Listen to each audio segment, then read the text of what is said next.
Welcome back. We've been discussing the first quarter GDP numbers that have come in below market expectations and the general state of the Indian economy in the global context with Rob Subramanian of Nomura, Pranab Sen, the former chairman of the Statistics Commission, Samiran Chakrabarti of Citi, and Abhishek Upadhyay of ICICI Securities Primary Dealership.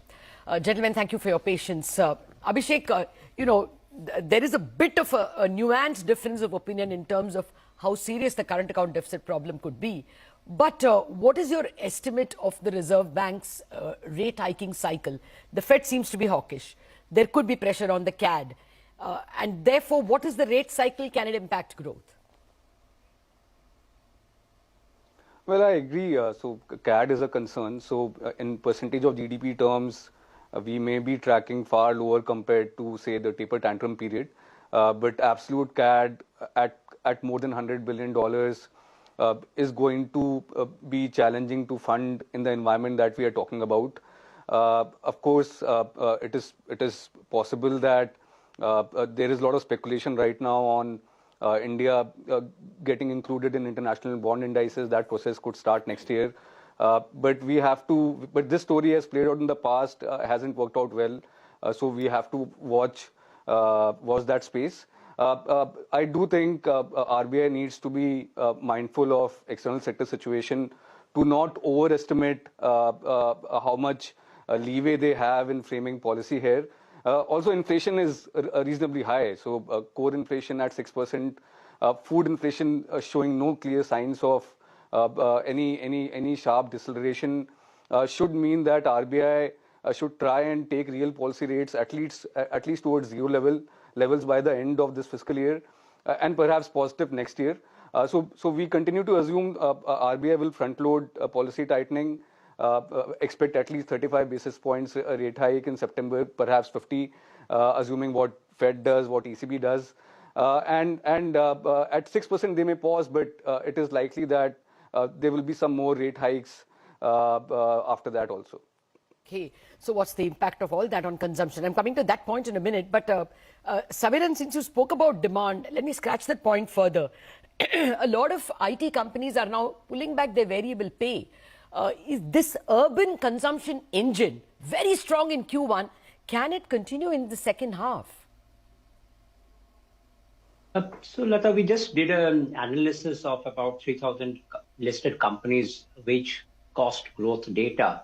And what it shows is that while the wage cost growth momentum for IT has slowed down, the non-IT pack, the momentum has improved a little. So what we are hoping for is that while the IT slowdown continues for the next couple of quarters, for rest of the sectors, if this momentum persists for a bit longer, then maybe the overall wage growth momentum is not that badly impacted. So right now, for the first quarter, the overall wage cost growth was 12.7%, which is running much higher than the inflation rate. This is very important because, as we know, rural wage growth momentum has been much weaker at a negative real wage growth.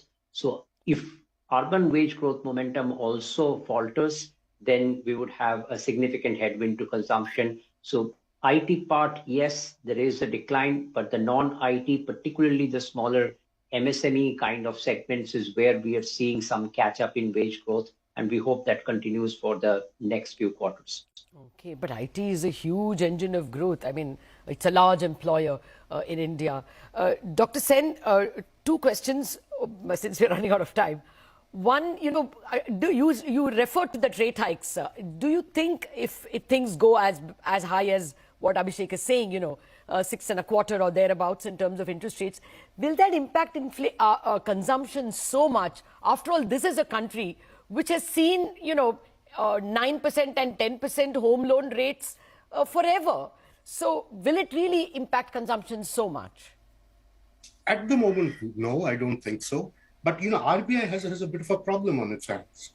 On one hand, the inflation story demands rate hikes. And given, what's happening in the rest of the world, the rate hikes will have to happen.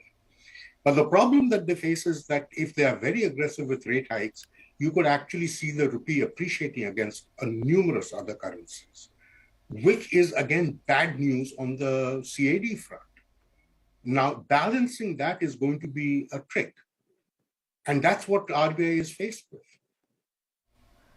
So I'm not very sure what they're going to do on this, but it is a problem that they will have to tackle head on. Okay. Yes, that's true. China actually has been cutting, and India will have to worry about that. But Dr. Sen, anything in these numbers and the past few numbers that worries you about our trend growth? I mean, with a base like that, we should have been 7% and above this year. If we are not managing it this year, subsequent years will we manage it all? Yeah, I mean, again, the real question that we need to ask is, where is the weakness? As you said, consumption seems to be coming back fairly strongly, but that consumption seems to get reflected much more in a worsening of the CAD than in the growth. Okay. I mean, what we should have wanted is that growth should have been 7.5% and CAD should have been 2.5%. Fair point. Rob, that's the final question to you.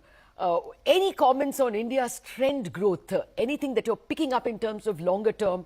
Will we get to that coveted 7%, or are there some persistent weaknesses? I'd say two things, Lata. I think Mr. Sen was very right in terms of what India needs for higher trend growth is a lot more investment, not a lot more consumption. I think the risk of higher consumption is a wider current account deficit. So there needs to be more efforts to promote capex and infrastructure spending, soft and hard. That's not going to be easy in an environment where interest rates are going up. The second thing, which I think is a constraint on higher potential growth, is India's fundamentals, which have deteriorated. If you're looking at the fiscal position, if you look at the current account position, if you look at inflation, that makes it harder to have higher trend growth in the medium term. So I think that's another kind of headwind that needs to be resolved. And to be fair to India, India is by no means the only one facing weaker fundamentals. It's a global situation right now. Okay.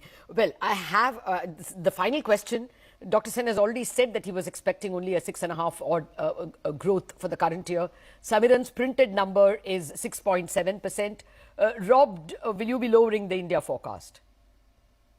We're looking at it now. We're currently at 7.2 for this calendar year. The risk is we could potentially lower it. Abhishek? We are retaining 7.2%, but clear downside risk to that. Okay. Gentlemen, thank you very much for joining me. There are two people who are looking at sub 7% growth for the current year and two people who have downside risks to their 7.2% growth. That's a slightly pessimistic interpretation of the GDP numbers, but we have to live with it. Thank you very much for watching this edition of Indianomics. More news and updates lined up for you.